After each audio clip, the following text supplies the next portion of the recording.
Nah, kami di UKM Center FPUI aktif memberdayakan usaha kecil dan mikro. Nah, sekedar mengupdate nih Pak, data terakhir yang kami coba akses dari BPS, itu jumlah usaha mikro menurut BPS itu sekitar 54 juta sekarang. Dan bangsanya usaha mikro saja itu 98,8%, udah bukan 92% lagi. Selamat datang para peserta Temu Nasional Penanggulangan Kemiskinan 2013. Yang kami hormati Ibu Profesor Dr. Siti Setiati, Wakil Rektor Universitas Indonesia, Bapak Profesor Dr. Subroto, Bapak HS Gilon, Bapak Sulaiman Arif Arianto, Bapak Profesor Dr. M. Dawam Raharjo, Bapak Dr. Andes Bambang Ismawan MS, dan seluruh peserta Temu Nasional yang berbahagia. Bapak Ibu yang kami hormati, sebelum kita melanjutkan rangkaian acara Temu Nasional Penanggulangan Kemiskinan 2013 ini, mari kita bersama menyanyikan lagu kebangsaan Indonesia Raya yang akan dipimpin oleh Adik Dayen.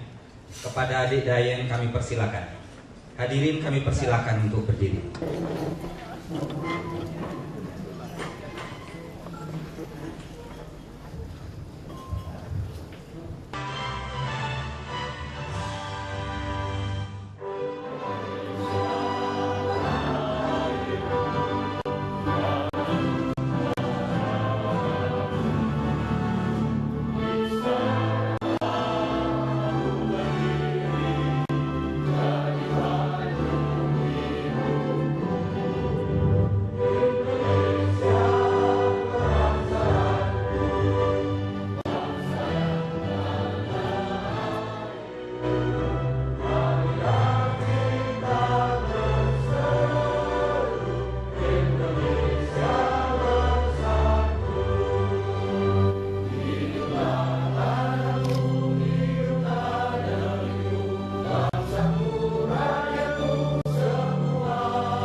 duduk kembali.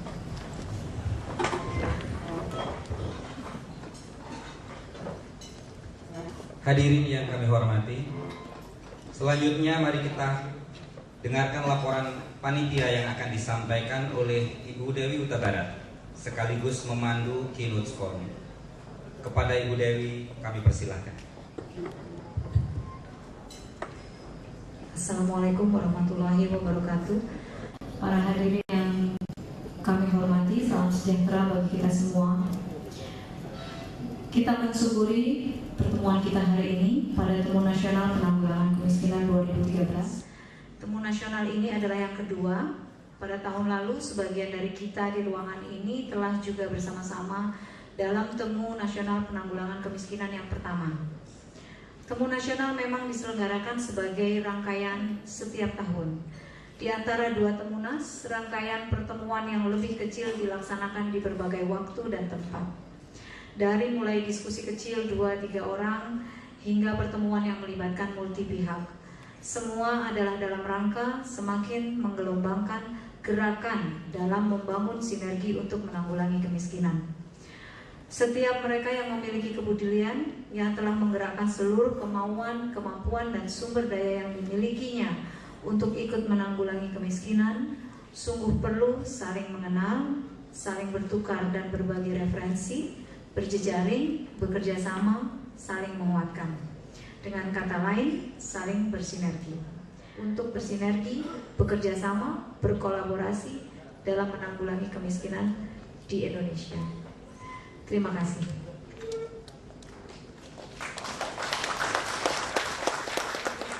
Ibu Profesor Dr. Siti Setiati, Wakil Rektor Universitas Indonesia, untuk menyampaikan welcoming speech. Kami persilakan Ibu. Ibu Dewi Huta Barat yang kami hormati sebagai Direktur Eksekutif Aksi Sinergi untuk Indonesia, yang sangat saya hormati Profesor Dr. Subroto,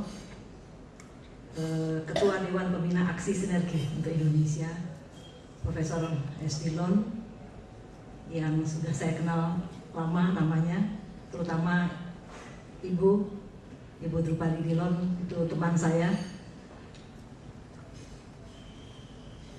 Pak Bambang Ismawan, Ketua Dewan Pengurus Yayasan Aksi UI. Saya suka salah nih, UI itu bisa Universitas Indonesia, ini untuk Indonesia. Pak Sulaiman Arif Rianto, Direktur Bisnis Komersial, Profesor Dr. Dawam Raharjo. Saya dulu waktu masih lebih muda suka membaca buku beliau di majalah Prisma. Dan juga perwakilan dari Lembaga Keuangan Mikro, perwakilan dari Asosiasi Usaha Mikro, perwakilan dari berbagai perguruan tinggi yang hadir hari ini, para hadirin sekalian yang saya hormati. Pertama-tama marilah kita memanjatkan puji syukur kehadirat Tuhan Yang Maha Esa untuk semua berkah, nikmat, karunia yang sudah diberikannya kepada kita, sehingga kita dapat berkumpul dan bertemu di sini untuk mengikuti sebuah pertemuan yang mulia. Mengapa saya katakan mulia? Karena pertemuan ini memang bertujuan mulia, mencari sebuah solusi untuk sebuah permasalahan bangsa yang barangkali hingga kini tak pernah kunjung selesai. Permasalahan kemiskinan yang kita ketahui bersama merupakan masalah di banyak negara, termasuk dan terutama di negara kita ini. Selanjutnya Temu Nasional Penanggulangan Kemiskinan 2013 akan secara resmi dibuka oleh Bapak Profesor Dr. Subroto. Untuk itu kami persilakan Bapak Profesor Subroto untuk naik ke atas panggung. Pengumuman Pak Broto baru ulang tahun ke-90.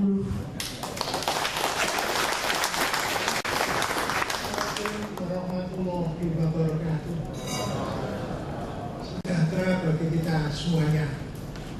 Bapak-bapak dan ibu-ibu sekalian, pertama kali tentunya kami mengucapkan terima kasih atas kehadiran bapak-bapak ibu sekalian, atas undangan dari Aksi UI. Ibu Siti tadi menekan aksi untuk Indonesia, tapi karena lahirnya di Universitas Indonesia, jadi boleh dijelaskan juga Aksi Universitas Indonesia.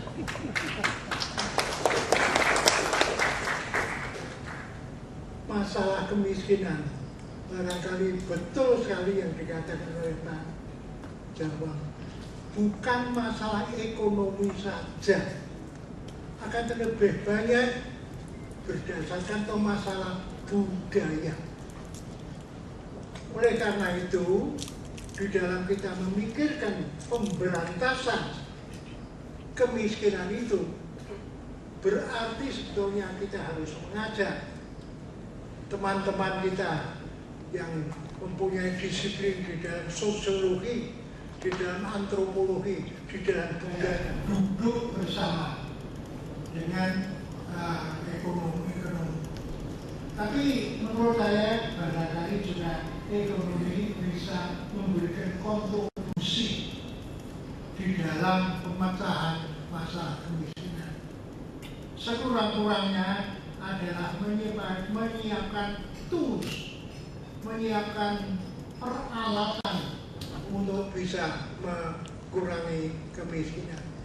Bapak-bapak dan ibu-ibu sekalian, temanya sekarang itu kita itu hanya kemiskinan. Tapi sebetulnya lebih penting dan lebih mendasar lagi, masalah itu adalah permiskinan. Apa yang menyebabkan kemiskinan?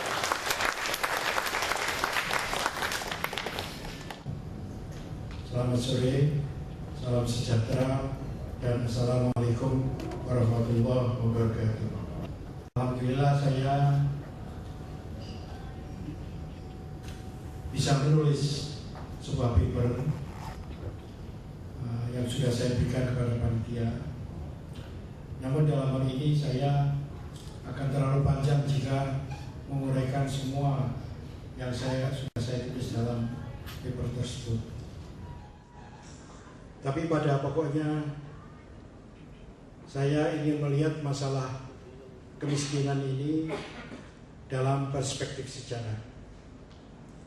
Karena dalam perspektif ini kita bisa melihat lebih tajam masalah kemiskinan. Pertama-tama kita melihat ada dua jenis kemiskinan yang harus kita bedakan. Yang pertama adalah kemiskinan individual. Kemiskinan individual itu adalah kemiskinan yang dialami oleh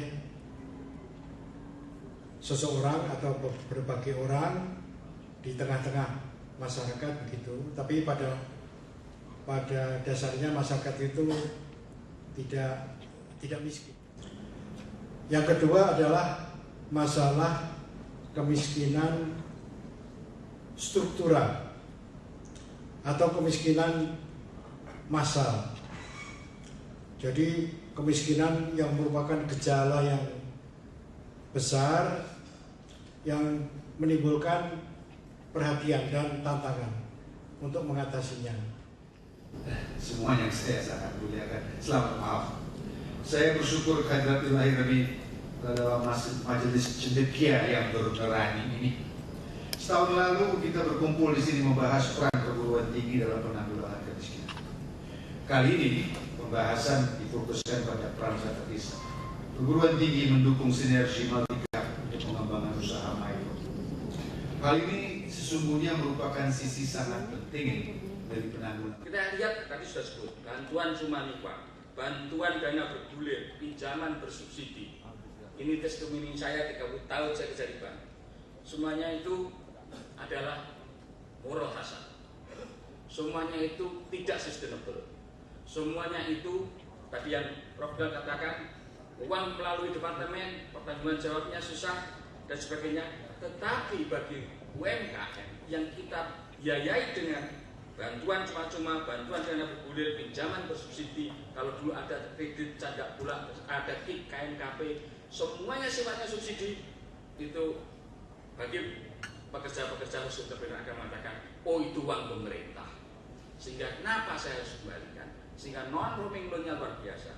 Nah, garis ini saya akan membatasi yang garis hijau itu yang kita sebut dengan ekonomi komersial lain. Ini kita bicara yang sebelah kanan. Tadi nanti akan saya jelaskan kenapa BRI kok yang sebelah kanan komersial. Walaupun tadi setengah betul saya bahwa Raden Wira Remaja itu dari umplung masjid, betul. Tetapi pertanyaannya, kalau umplung terus, kira-kira sustainable apa enggak? Kira-kira apakah dia bisa menjalankan usahanya terus? Nah, disinilah ada komersial lain di sini yang A dan B. Saya akan bicarakan apa program yang dilakukan pemerintah dalam rangka untuk mengentaskan kemiskinan. Saya hormati Pak Gilon, Pak Dawang, dan Pak Sulaiman, serta Ibu Bapak, saudara-saudara sekalian yang berbahagia. Indonesia ini sebenarnya saya melihatnya sebagai satu mata uang dengan dua sisi. Sisi yang pertama adalah iklan dari Kementerian BUMN pada tanggal 28 Desember tahun 2011. Itu dikatakan bahwa suatu kabar gembira, inflasi kita turun. Sebelum kita mengakhiri acara kita pada malam hari ini, akan ada penyerahan tanda mata kepada para keynote speakers kita dan kemudian dilanjutkan foto bersama di antara kita semuanya.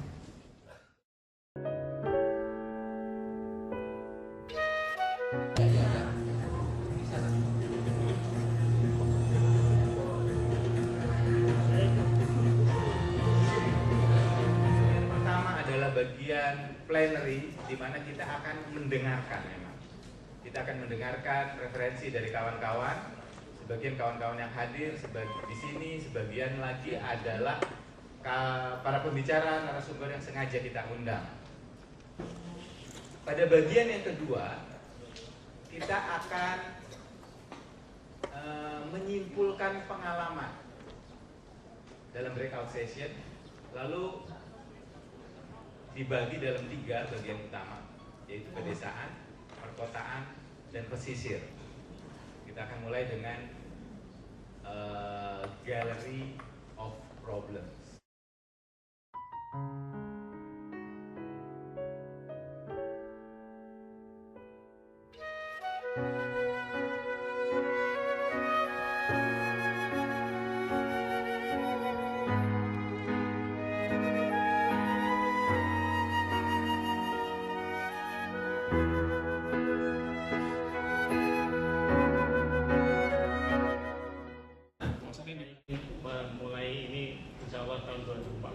untuk mengaplikasikan ICSS, Integrated Cloud Computing System, supaya para UKM-UKM itu tidak kerepotan atau tidak menjadi kurang efisien hanya karena teknologinya jadul. Itu nomor 1. Yang nomor 2, sebaiknya triple helix itu jalan. Triple helix adalah kerjasama antara pemerintah, antara business communities, dan antara masyarakat akademik. Ini sering disampaikan menjadi tautologis, diucapkan sering tapi tidak menambah kejelasan. Mari kita ambil porsi yang sederhana dulu, misalnya lending models. Lending models adalah petunjuk praktis bagi UMKM dan bagi siapa saja yang ingin membuka usaha. Bismillahirrahmanirrahim. Assalamualaikum warahmatullahi wabarakatuh. Kita bicara mikro, maka sebetulnya 98,90% itu mikro. Sebetulnya kalau kita bicara usaha di Indonesia, dia memberikan sumbangan tenaga kerja yang cukup besar, lebih dari 89%, PDB 32%, investasi memang sangat kecil dibanding dengan yang besar. Tapi disinilah sebetulnya perempuan berada. Perempuan usaha kecil mikro ini 60%-nya memang masih dikelola oleh laki-laki, 39%-nya dikelola oleh perempuan. Tapi kalau bicara tenaga kerjanya, 60%, lebih dari 85 juta tenaga kerja di usaha kecil mikro ini adalah perempuan. Persoalan perempuan usaha mikro, modal, itu dari sensus ekonomi, 35,7% itu persoalannya masih modal, pemasaran 34,8%, bahan baku, energi, transportasi, keterampilan, upah buruh, dan lainnya. Perempuan usaha kecil mikro selain punya persoalan-persoalan terkait dengan yang juga dialami oleh usaha mikro secara keseluruhan, dia mengalami satu persoalan yaitu konstruksi sosial gender. Ini yang saya kira dari tadi malam kayaknya belum banyak muncul. Padahal kalau kita bicara mikro itu adalah mayoritas perempuan dan kita tidak mesti mengintegrasikan perspektif gender di dalamnya. Wasril Koto, sang pendekar dari Adam.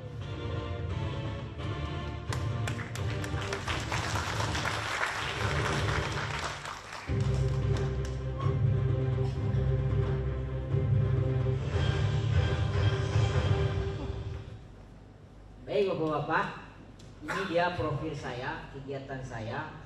Jadi sebenarnya yang saya lakukan keliling-keliling kampung masuk kampung saja. Hanya itu yang saya lakukan sebenarnya. Tapi media yang saya bawa, alat yang saya bawa bercerita-cerita. Bercerita tentang pertanian, bercerita tentang lembaga keuangan, bercerita saja. Bercerita saja, ada bercerita pasar, apa saja, pokoknya bercerita saja. Nah, ini yang saya bawa ke lapangan. Tapi setelah bercerita-cerita itu akan keluar sendiri masalah-masalah masyarakat itu. Jadi apa lembaga yang kita bangun ini? Lembaga ini ya seperti bank, Pak. Karena dia bank petani. Sama seperti bank. Kalau Bapak-bapak lihat Bank BRI, itulah saingan kita. Ya, cuman bedanya dia besar, kita kecil. Terima kasih, dan berikutnya adalah speaker kita yang terakhir untuk session ini. Beliau adalah Silverius Oscar Unte. Ini adalah tokoh pengembangan ekonomi di masyarakat dengan berbasis hutan. Jadi saya langsung saja silakan Mas Unte. Terima kasih, mohon maaf ada sedikit roaming logat. Kalau tadi logat dari Padang, sekarang logat ke timur toh. Jadi agak roaming sedikit, tolong di setel ulang dia punya alat penangkap ini. Jadi Bapak-bapak Ibu-ibu, kalau tadi kita bicara tentang ekonomi mikro, maka saya sekarang akan coba bahas bukan masalah keuangan, tapi bagaimana menciptakan uang supaya bisa ditabung, Mas Rin. Jadi dasarnya sebenarnya adalah apa pengalaman panjang kami. Sebelumnya ini kerjanya hanya advokasi aja, Pak. Jadi kami sejak dulu kerjanya investigasi, kumpulin data, kemudian kampanye besar-besaran. Mohon maaf kalau kata-katanya roaming kiri kanan, karena saya lihat waktu ini sudah lewat jauh ya. Jadi terima kasih banyak. Assalamualaikum warahmatullahi wabarakatuh.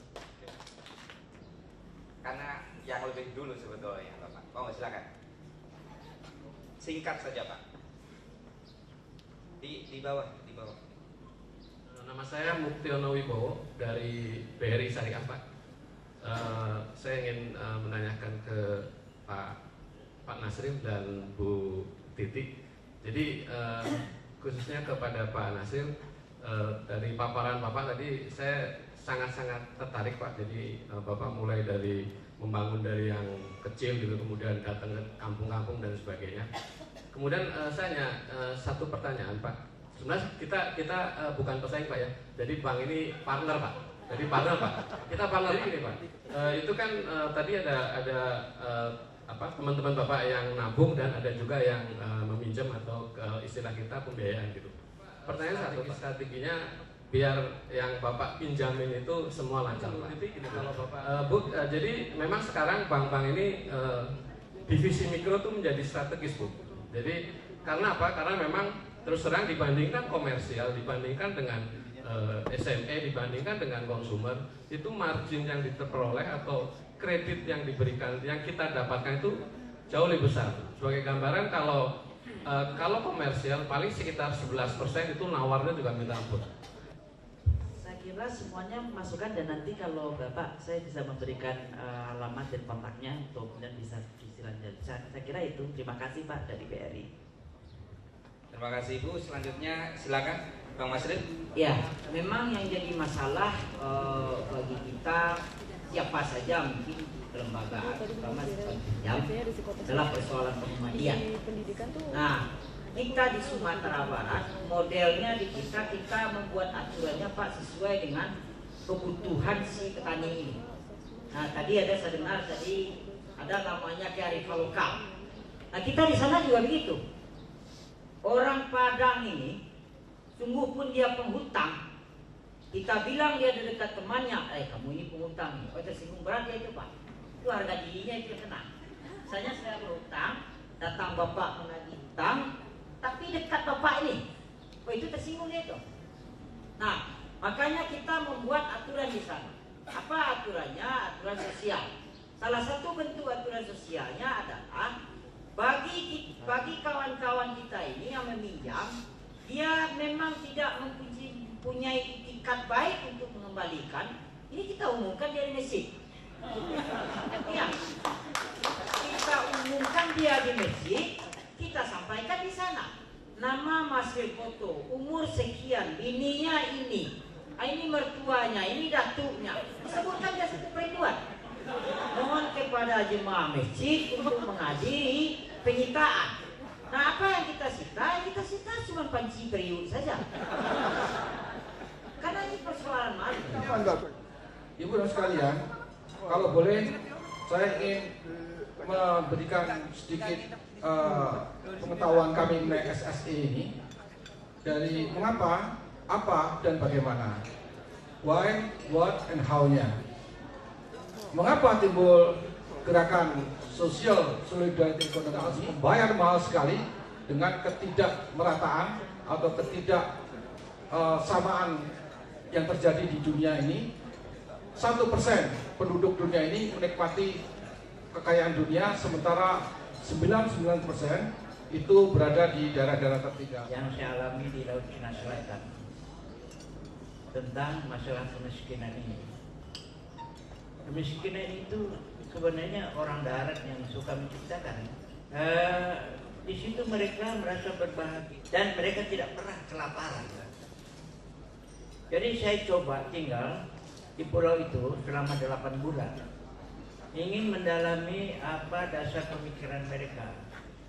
Kita lihat memang kita pikiran kota menganggap bahwa mereka itu perlu dikasihani. Itu menurut persepsi orang kota. Kesian. Jadi ukuran kesian kita melihat kemiskinan itu dari harta. Kita masuk ke dalam dunia mereka. Mereka tidak pernah merasa miskin. Itulah kesalahan kita orang kota, orang darat mereka sebut, yang merusak sistem kehidupan mereka. Inilah petakanya mereka menjadi ketergantungan. Mereka biasa diberi makan beras salah kadarnya, diberi tidak selama, hanya sekian tahun. Selesai itu mereka menjadi miskin. Kemiskinan itu jangan dilihat dari angka, tetapi murni dikalkulasi oleh masyarakat. Karena identitas kemiskinan itu kalau dikumpulkan itu ratusan jenis, Pak. Pendidikan, diri kesehatan, diri kesadaran, seterusnya itu ratusan identitas, dan ini tidak satu dengan yang lain saling bertumbukan. Saya sudah bincang dengan Pak Menko Kesra, Pak Agung Laksono untuk mengkalkulasi sebetulnya bisa kita lakukan bottom up program untuk analisa kemiskinan dalam satuan jumlah, sehingga rakyat tahu betul siapa yang miskin menurut perspektif mereka. Kita bikin identifikasi. Saya pernah kerjasama kalau tidak keliru dengan GTZ waktu itu, bikin kalkulasi kemiskinan hanya 19 poin. Saya mengajak untuk melihat sebenarnya pendekatan pembangunan ekonomi kita itu hubungannya dengan problem kemiskinan seperti apa. Kalau melihat yang namanya pembangunan itu sebenarnya kita lihat adalah proses ekonomi, sosial, budaya, politik yang komprehensif, ya, ditujukan secara terus-menerus untuk memperbaiki atau meningkatkan kualitas hidup. Itu kalau dilihat dari hak asasi. Jadi sebenarnya kita membangun melayani siapa? Nah, itu maksud saya. Ekonomi kita adalah ekonomi perbudakan. Yang pertama ingin saya mulai sebagai pembukaan. Tadi sudah disampaikan oleh saudara Benito sebagai moderator. Kalau hari ini ekonomi Indonesia dibandingkan dengan Filipina, itu Filipina boleh dibilang lebih baik dari beberapa indikator. Dari indikator yang lain mungkin tidak. Nah, bagaimana dengan kondisi dengan negara-negara yang lain? Kalau saya diminta untuk melakukan cross country, pandangan dengan lintas negara, maka saya akan mengatakan bahwa eksistensi micro enterprises itu ternyata memiliki korelasi yang cukup kuat dengan daya saing. Kalau kita lihat dalam konteks ini, kenapa Filipina begitu menjadi salah satu engine sekarang ini sedang menggeliat di kawasan Asia, itu salah satunya tentu saja itu karena memang sektor UMKM-nya cukup kuat.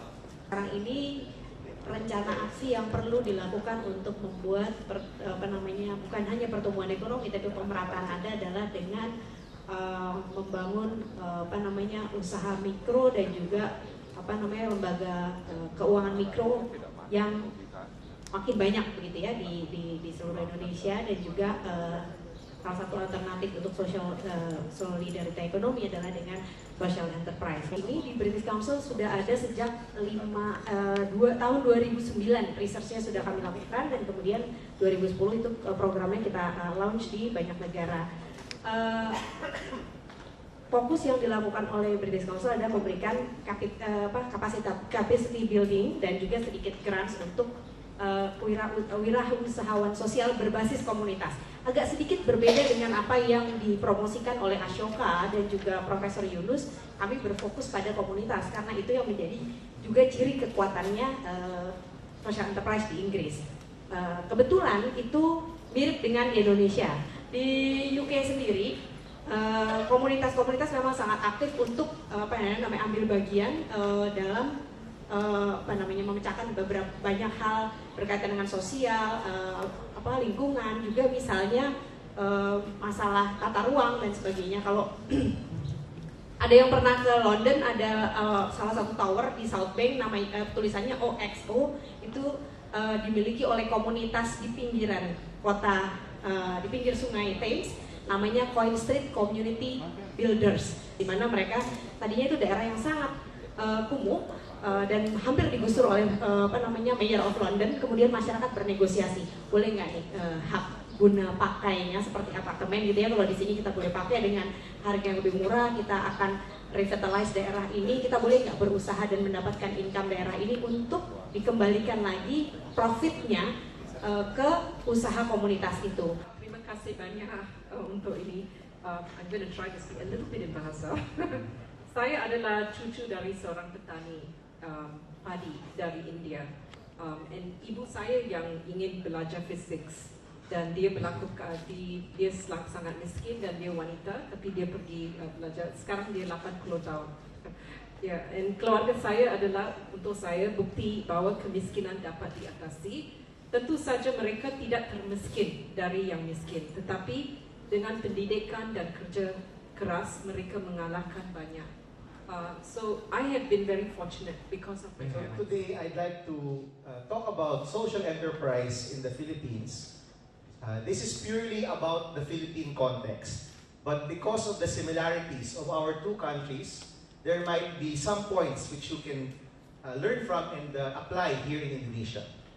Hari ini saya akan bicara tentang social enterprise, kewirausahaan sosial. Memang saya akan bicara dalam konteks Filipina, tapi saya pikir pada banyak kemiripan di antara kita. Ya, terima kasih Bapak sekalian. Namanya tidak banyak ya yang disampaikan, hanya dari ibu kita ini. Jadi yang penting adalah mungkin informasi Bu kalau ini, karena kita kan sedang mulai untuk menghimpun lembaga-lembaga atau individu yang concern terhadap untuk secara bersama-sama mencegah atau menanggulangi kemiskinan.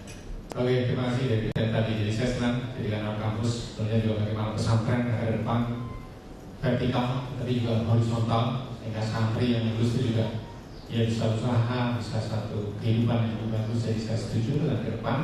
Dan sebetulnya pengabdian yang dari TIKI, kedua yang dari pengabdian itu kan juga salah satunya masuk dari pesantren.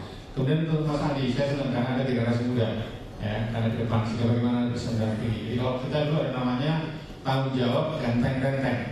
Jadi artinya dalam satu kelompok, tetapi antara satu dan lain punya satu kebersamaan. Jadi ini yang saya senang. Dan dari apa yang saya lakukan pada UKM, kelompok itu yang memang yang paling banyak itu pada ibu yang bagus. BNI berhasil di Jogja. Bank BRI ikut di Jogja juga gitu. Nah ini sesuatu yang mungkin di tataran pemerintah perlu kami akan membuat peta secara lebih baik dan juga nanti tentu ini memerlukan sinergi dari Kementerian BUMN, Kementerian Menko Kesra sebagai koordinator untuk penyaluran dan sebagainya akan bisa memetakan ini dengan baik.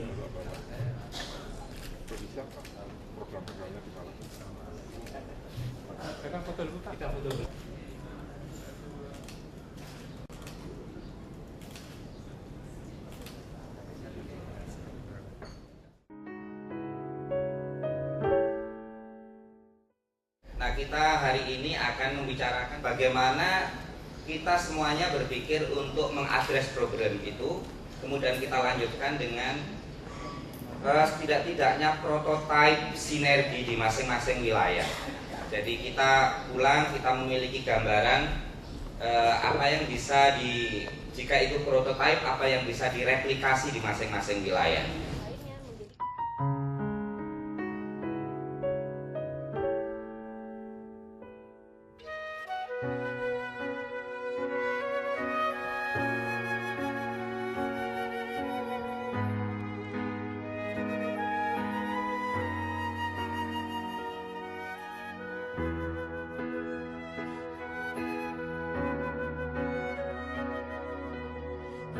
Kita akan menutup acara kita hari ini, tapi sebelumnya kita akan meminta kelompok-kelompok yang tadi berdiskusi untuk secara ringkas menceritakan proses diskusi dan hasilnya tentunya. Yang meliputi secara ringkas kasus apa dan di mana, dan kira-kira prototipe sinergi atau kesimpulan tentang sinergi macam apa atau sinergi dalam hal apa yang dibutuhkan untuk wilayah-wilayah yang tadi dibahas. Cuma ada satu bedanya nih Mas. Ada yang grup diskusi pendekatannya wilayah, pedesaan, perkotaan, sama sisir ya kan. Ada satu kelompok yang kebetulan saya fasilitasi. Itu tidak pendekatan wilayah, tapi global usaha mikro. Yang lain saja. Ya. Dan kelompok pedesaan di kita mungkin juga akan membahasnya dalam wilayah yang begitu berbeda mungkin. Ada beberapa ada desa-desa hutan, mungkin ada desa-desa. Assalamualaikum warahmatullahi wabarakatuh. Kami dari kelompok pedesaan untuk khusus wilayah Jawa Timur dan Bali. Ada beberapa hal yang terkait dengan prototipe ini. Kami akan dengan diskusi panjang lebar dan memahami satu sama lain aktivitas dan beberapa hal yang sudah pernah dilakukan oleh masing-masing kelompok kami, masing-masing lembaga kami, maka kami berkesimpulan akan mengadakan sinergi tentang pembentukan pengembangan UMKM berbasis masjid. Itu yang ada di Jawa Timur. Jadi tadi ada dari Jombang, itu juga basisnya sama karena dari NU. Kemudian yang satu lagi dari Kabupaten Malang, Tajinan, itu juga pendekatannya sama, yaitu dari NU. Kemudian kami dari LP2M, Universitas Islam Negeri Maulana Malik Ibrahim. Kemudian kami juga selaku koordinator Posdaya berbasis masjid di Jawa Timur, Bali, dan NTB, sekalian ketemu dengan Bapak dari NTB, nanti kami akan mengadakan kegiatan-kegiatan kewirausahaan. Ternyata ada 3 faktor utama yang perlu kita cermati dan menjadi titik tekan bagi kita semua. Yang pertama adalah motivasi pengembangan usahanya itu sendiri. Oleh karenanya perlu ada pendampingan secara finansial maupun secara teknikal. Lalu yang kedua permasalahannya adalah terkait dengan TKL. Tapi kita mendapatkan contoh yang menarik di Surabaya. Contohnya misalnya itu sudah ada pola dilokalisir dan dikembangkan oleh pemerintah kota, dan ini yang kita harapkan kita dorong dan bersama-sama bisa dicontoh pula oleh beberapa kota-kota yang ada di seluruh Indonesia. Lalu yang ketiga yang kita lihat ini menjadi titik tekan dan sangat penting adalah terkait dengan regulasi.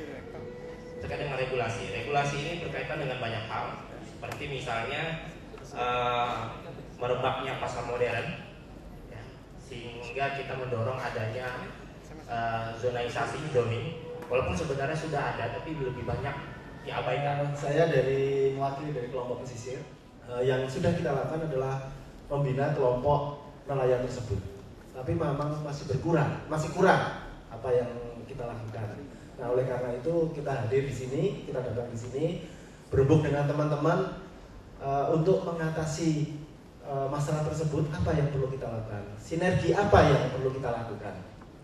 Nah, yang sudah kita putuskan adalah untuk mengatasi hal tersebut, yang pertama yang dilakukan adalah ingin membangun sinergi untuk advokasi kebijakan. Itu yang pertama. Yang kedua, kita juga telah melakukan sinergi untuk memberikan teknologi baru tentang penanaman bakau. Yang berikutnya, yang ketiga adalah bersinergi dalam hal keuangan dari kelompok UKM. Yang pertama ditinjau dari segi UKM itu sendiri. UKM sendiri perlu meningkatkan sumber daya manusia, baik itu pengelolanya atau juga orang-orang yang terlibat di dalam UKM itu. Yang kedua adalah kelompok. UKM memerlukan kelompok yang saling menguatkan di antara mereka. Yang ketiga adalah model bisnis. Nah, ini kami mengambil contoh bagaimana caranya UKM itu dengan satu produk bisa menembus 3 pasar, 3 segmen pasar. Yang pertama apakah segmen atas, menengah, dan bawah. Di sini ini tidak hanya sekedar membicarakan desa di mana kita dekat, tidak hanya sekedar membicarakan program dari suatu lembaga yang sedang digalakkan, tetapi kita membicarakan Indonesia. Allah yang Maha Kuasa itu senantiasa menciptakan pasangan.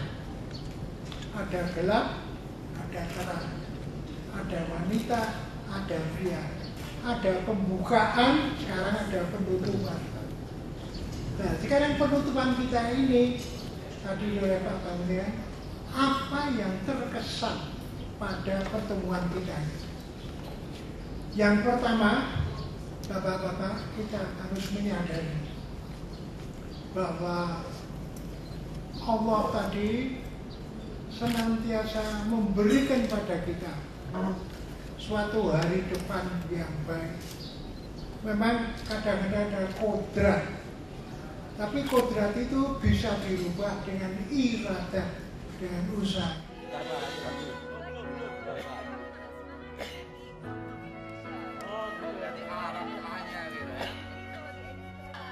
Semangat sinergi untuk Indonesia. Semangat sinergi untuk Indonesia. Dadah. Yang pertama kita lakukan tahun yang lalu, sekarang kita ada. Tujuan daripada pertemuan temu nasional itu yang pertama adalah mengenal lapangan. Usaha-usaha apa saja yang sudah dilakukan di dalam pemberantasan kemiskinan. Pertemuan hari ini yang kedua itu sudah mulai memikirkan bagaimana mengatasi masalah kemiskinan itu. Dan kita bertemu harapannya tiap-tiap tahun.